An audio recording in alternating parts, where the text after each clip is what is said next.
Precepts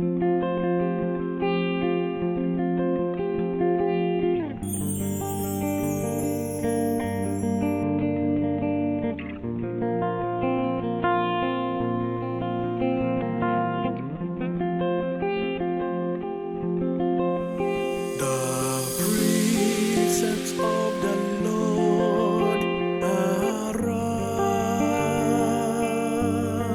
right. They gladden the heart.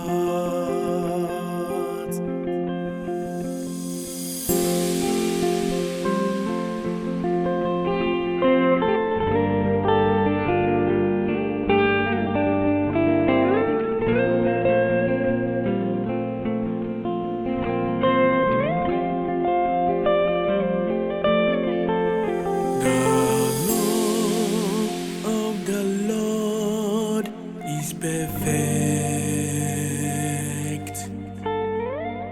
It revives the soul.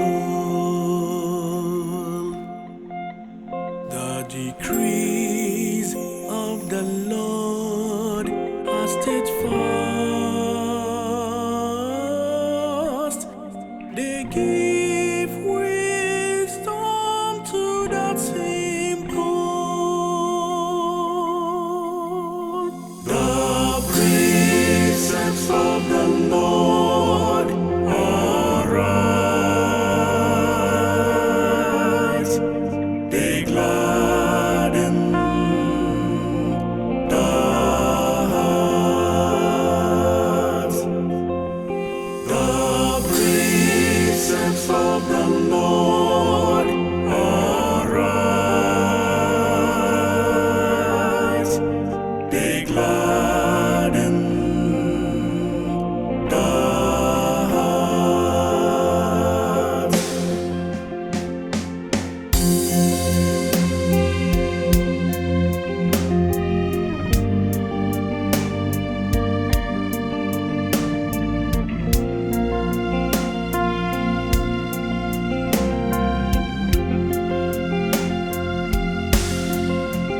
The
ntụkwasị obi, ọ na-enye onye umeala amamihe. Atụmatụ nke Onyenwe anyị na-enye obi aṅụrị. Atụmatụ nke Onyenwe anyị na-enye obi aṅụrị.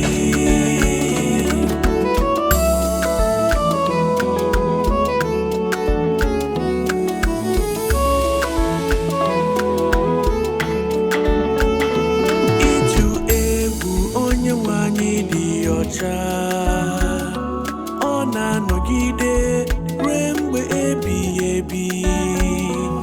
Ihe nhazi nke Onyenwe anyị bụ eziokwu, ha dum zichara ezi.